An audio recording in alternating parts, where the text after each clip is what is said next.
guys can get the tools to prove that you know the stuff in this class. So anyway, that will be available to you guys next week. Oh, I said in the email, I also included the practice test and the practice test answer key. Not my guided notes, I'm not doing that again for this test. But I did include the answer key because if you can check your answers on the practice test. So this retake test, you have every opportunity to study based on the practice test. But it's not required. I'm not going to check the practice test. I don't care if you do it or don't do it.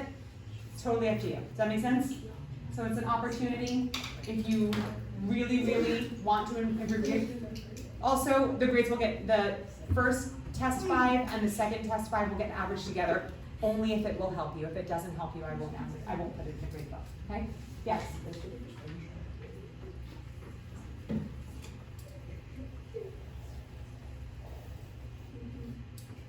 You did it with your dad? You did that with your dad? This? Yeah. No? No. Okay. I did that with My personal opinion is that I think that you should pay attention to this review, but I'm going to leave that up to you. Know that it's on camera so that if your grade on the quarterly isn't where you think it should be, just remember this conversation. It is documented here. Okay. All right, we're going to start with questions. Priority goes to the people who answered, got everything done. Excuse me. All this extra noise, not helpful. Yeah. Any questions? Yes, Natalie. 3?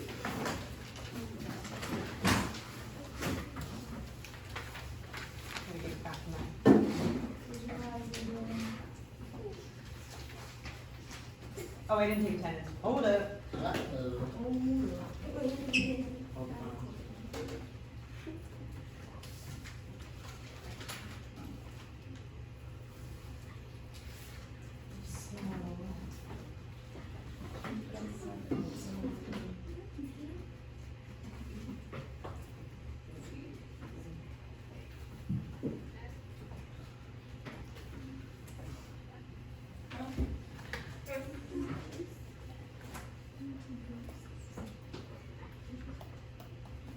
Alrighty. Number 3. Still frozen? I gotta erase this. Excuse me.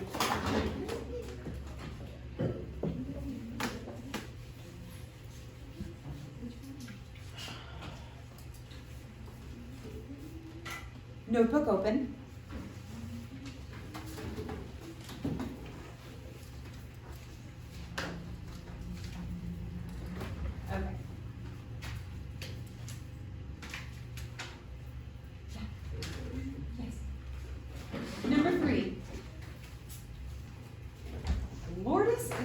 Oh, this one is tricky. This is probably the hardest one on the.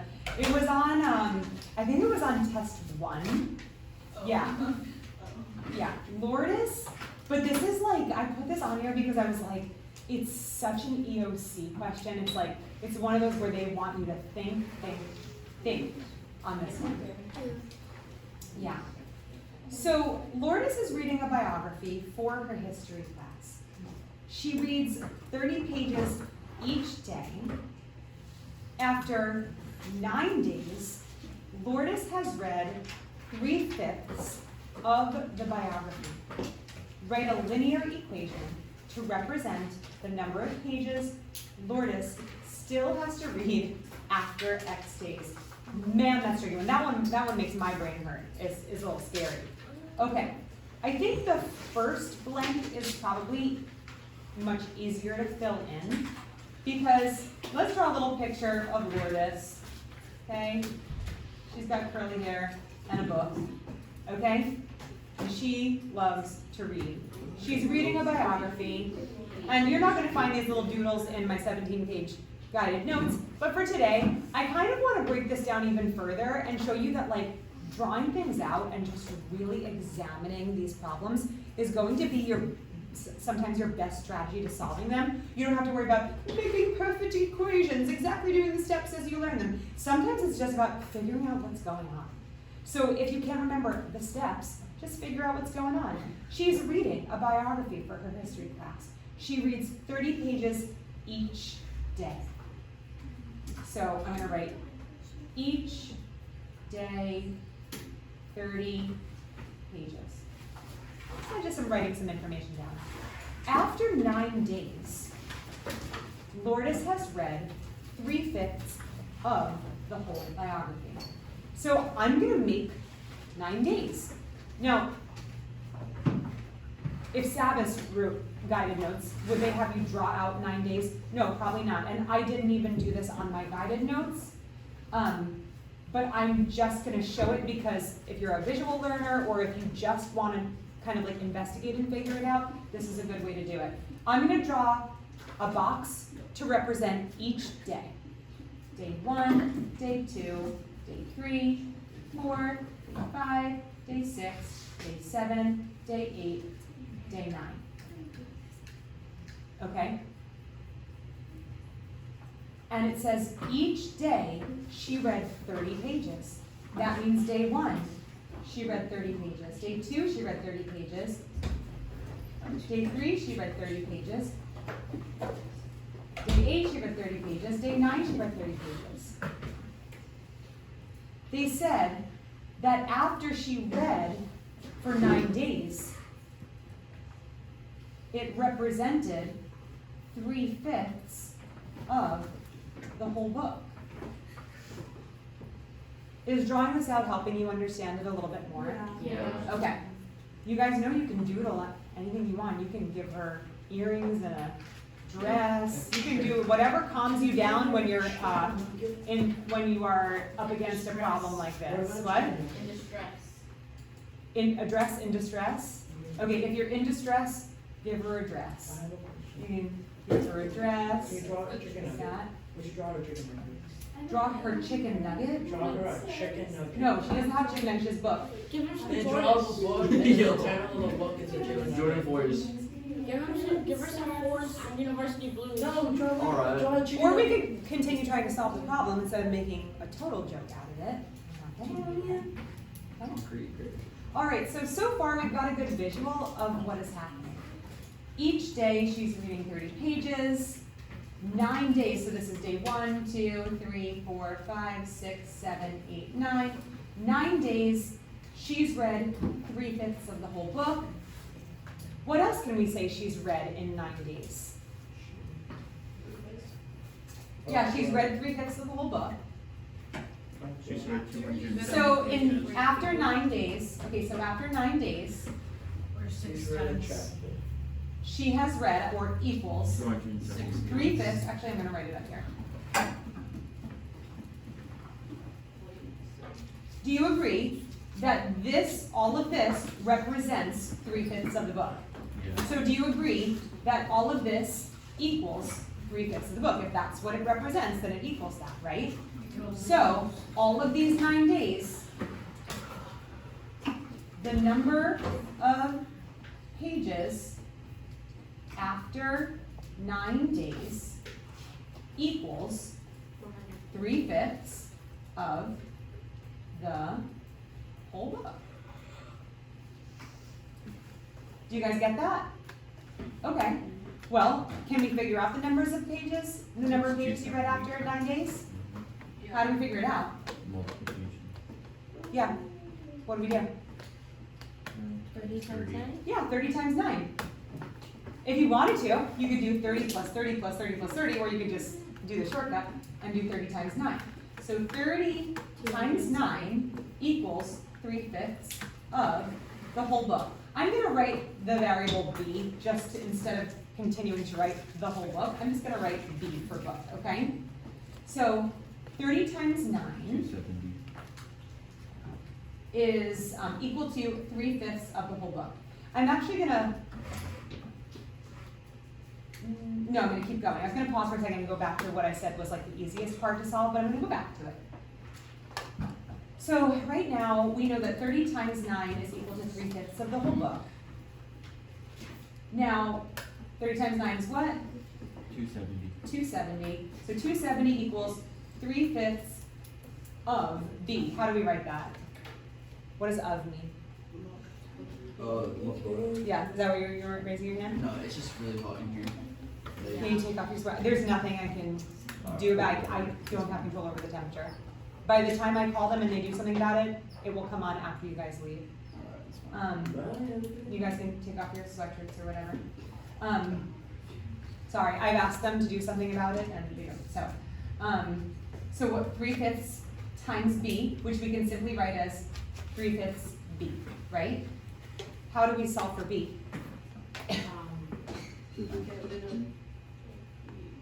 Yeah, we have to get rid of 3/5. How can you get rid of 3/5? Yeah, we can divide by 3/5. What's the trick of like when you're dividing by a fraction? It's Keep change. Oh, Yeah. It's keep, change, flip, or multiply by the reciprocal. That's what flipping is, yeah? I was gonna say, since it took 9 days to get 3/5 of the book, it might take like 6 days to get another 2/5. Okay. Yeah. Okay. Since you take the 30 days, the 30 pages from the 6 days and Okay. Okay. So that's fine if you think of it that way. I don't think that the rest class is gonna come to that. So we're gonna just solve algebraically here and we'll do, to get B by itself, we will multiply times the reciprocal, which is the same thing as dividing by the fraction. And we'll get, that cancels out and we get times 5/3, and we get, cancel this out, and we get 90. 90 times 5 is 450. So 450 represents the whole book. Let's go back to the question. It says, write a linear equation to represent the number of pages Lourdes still has to read after X days. Okay, so far, we know that she reads 30 pages a day, because it says that.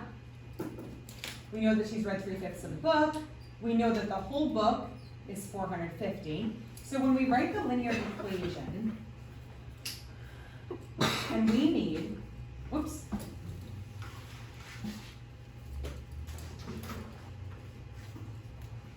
And we're missing these two numbers. Remember that a linear equation, this is what letter in the slope-intercept form?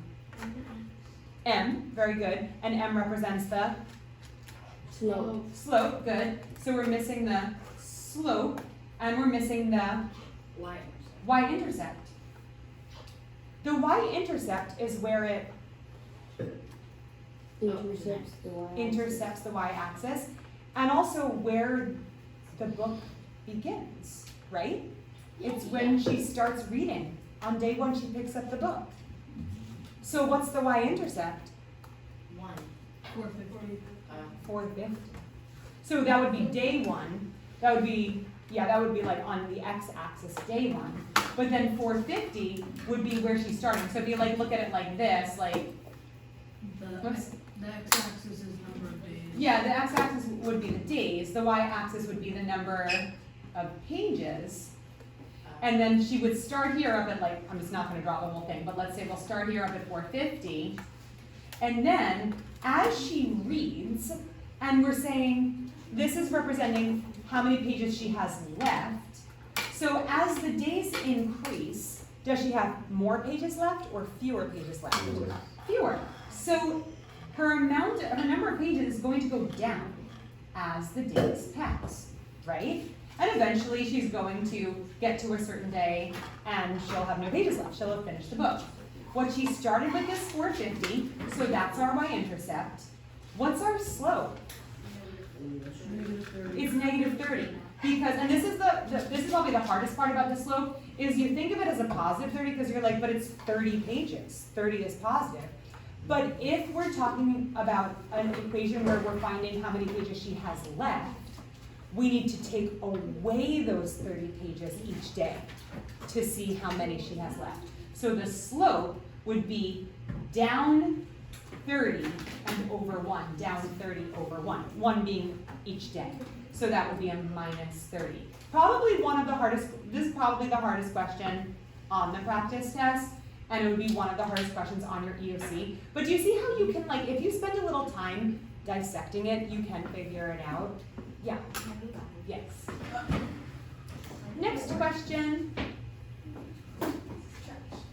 Just out of curiosity, and be totally honest, I won't email anybody, I won't email any parents. Raise your hand if you actually wrote down what I just did.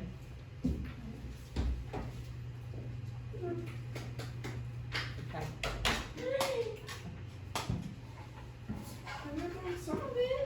Okay, come on out with it. Oh, okay. Next question. Yes. Oh, yes. We will open it up to the people who did not complete it but have questions. Go ahead. Thank you for reminding me. I forgot that I was restricting some of the population.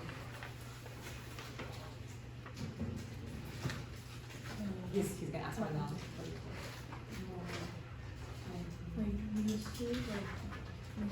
The system of equations? Okay, so what number is that? 8 and 9. Okay. Your brother was having trouble on those, and then he looked at my notes on Canvas. Did you check out the notes on Canvas? You were doing other stuff? Okay. Which one? I was doing other stuff one day too, and then I said, you know what? I'm gonna make those notes on Canvas. So I did my other stuff, and then I did that stuff too.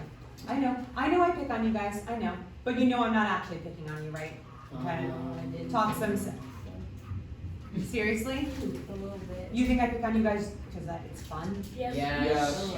You? Yeah. That's another story. I do to my little brother though, so I know what's fun. If I'm picking on you, it's because I'm trying to knock some sense into you to make you understand. I know there are busy times. Communication is really important before the due date. I have never, ever, ever turned down a learner who said, could I get an extra day on this? I've got a busy week. I've never in the history of my teaching said, no, I want it done on time, on the due date. Has anybody ever emailed me to say, can I have an extra day on this? Yeah. Yeah? Yes. What do I say? Yes. Yeah, of course, take it. I'm not like, why? Tell me your schedule. What do you have going on? I'm like, you need more time? Absolutely, thank you for letting me know. Sure, no points off. So I really don't pick on you. I try to just get through you guys. Anyway, number 8 is asking for the solution to the system of equations. 3 over 2x. You said 8, right? Yeah, number 8. 5 over 4. Negative 2x plus 8y equals negative 25. So we have 2 linear equations. We're looking for the solution. There are 3 methods that we can choose from. What's the first method that we learned? Yeah. That wasn't the first one that we learned, but there is, you can name that method. Do you remember what it's called? Okay, Carmine? Really? I'll just tell you guys. The first method that we learned is graphing. That's one of the methods that we learned. I certainly do not want to be graphing these fractions, especially not that 5 over 4. That thing is ugly. I don't want to graph it. So I'm not going to use that method. There are 2 other methods that I could use. One is going to be easier than the other one on this one. Yep. Yep, one of them is elimination. Elimination. What's the other one? Substitution. Substitution. Why can't I write?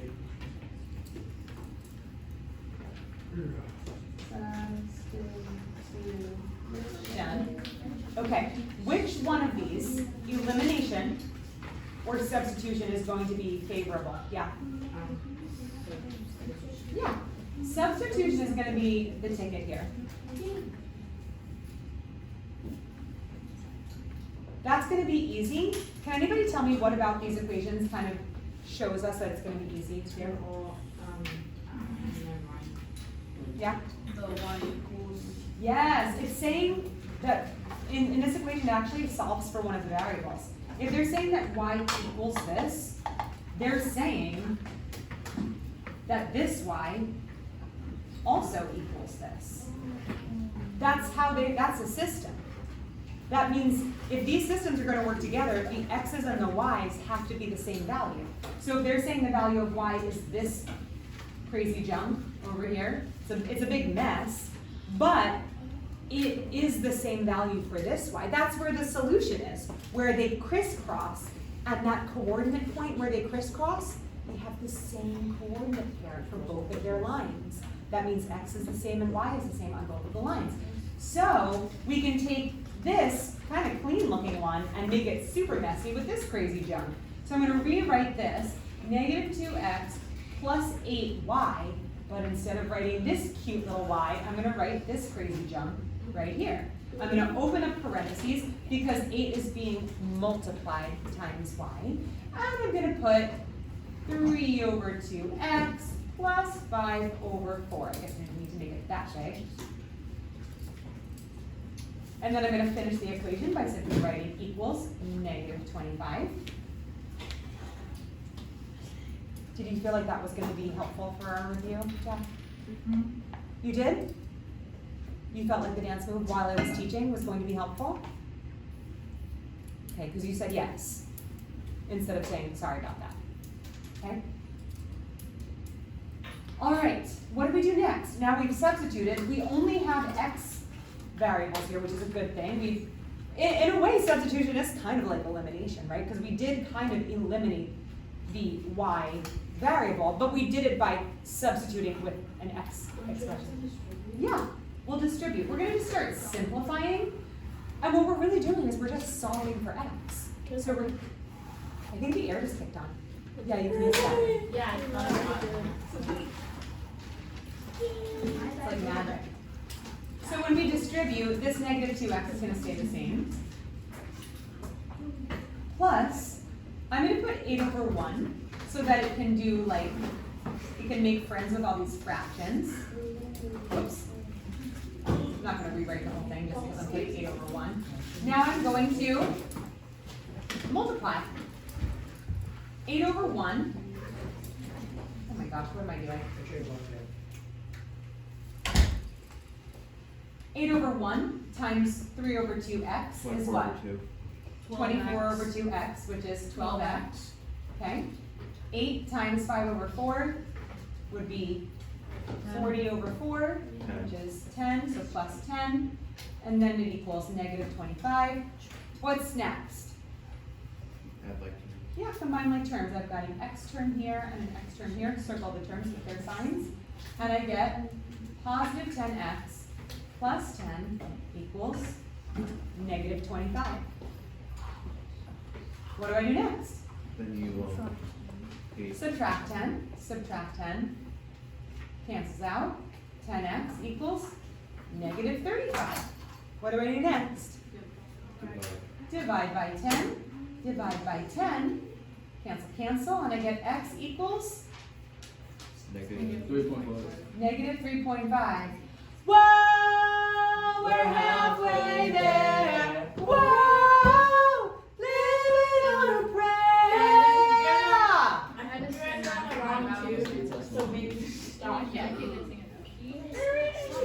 Why did I just sing that? Because we're halfway Other there. than because Bon Jovi's awesome. Why did I just sing Trying to that? prove that that's wrong. Because we're halfway there. What do I mean by we're halfway there? We're almost done. Because you solved one equation, now you gotta solve the top one. Well, I solved for one variable. I have my x. I need a whole coordinate pair here. If I've only got my x, I'm only halfway there. But that's something to celebrate. That's why we sing. Because now we just have to find our y value. Maybe we should stop. Maybe we should sing more. Yes, I agree. Are you trying to out-sing Miss Gates? Yes. Loud singer in day. Does she actually sing more than me in the class? Yeah. Yes. No, Okay, no, I'll sing more. it's, I can see that you guys want me to sing more, so I'll sing more of yes. that. Yes. Anyway, what do we do to solve y. You guys should like sing off. Yes. For the y Yes. instead of plugging y, you plug x in. Yeah, so we're gonna take our x value and plug E back into one of our equations. Which equation can we plug it The into? bottom one. What? Bottom one. The bottom one? Yeah, I had somebody in first period want to plug it into the top one. I was like, okay, we can. And it wasn't so bad. We ended up with common denominators, which is pretty cool. But I usually go for like the one that doesn't have fractions because they're ugly. So -2, Four fractions. -2x, I'll put in -2 times -3.5, then plus 8y. Oh, you know why? You know why they chose the first one? Because since we're trying to solve for y, they chose the first one because you don't have to do any like algebra. You just kind of like mess it. But any way you slice it, you can just do it. So then it would be times 8y equals to -25. And then we'll just break out the old calc, or we don't really have to, but Oh, wait. what do we get here? 7. Positive. 7, yeah, positive 7 plus 8y equals -25. Minus Whoops, 7. -25. -7 minus 7. 8y equals 18. -32. Oh, yeah. Divide by 8, divide by 8, we get y equals, Give me that. 6. No. -4. So now, we fill that into our coordinate pair, and we get -4, and that's our answer. Yes. Any other questions for today, or do you guys, yeah? Number 6, everybody be quiet, we're on number 6. Time to do number 6.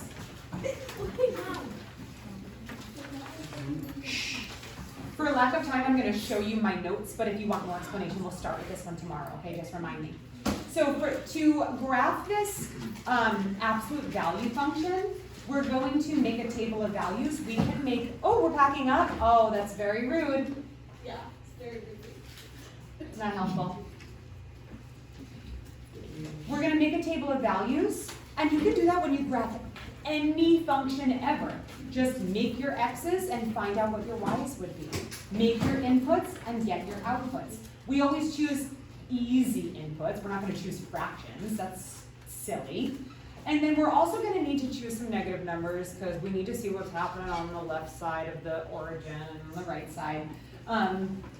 So we'll choose some easy negatives. We always want to choose a 0, and we'll choose some easy positives. We'll use this function, the -2 times the absolute value of x, to plug in our x value, and then we do it. The absolute value of -2 would be 2. Multiply that times -2, and we get -4. That gives us our very first coordinate pair. Same thing for the next input. We plug in a -1, that becomes a +1. Multiply times -2, we get a -2. That gets our next coordinate pair. As we continue with our inputs, our x values, our domain, we put them in, the function spits out the output, and we get all of these coordinate pairs. When you graph those coordinate pairs, you will get this one. But if you want more explanation, because I know I did that really quick, I can start with it tomorrow, just remind you. Okay, see you tomorrow. Hopefully you'll do your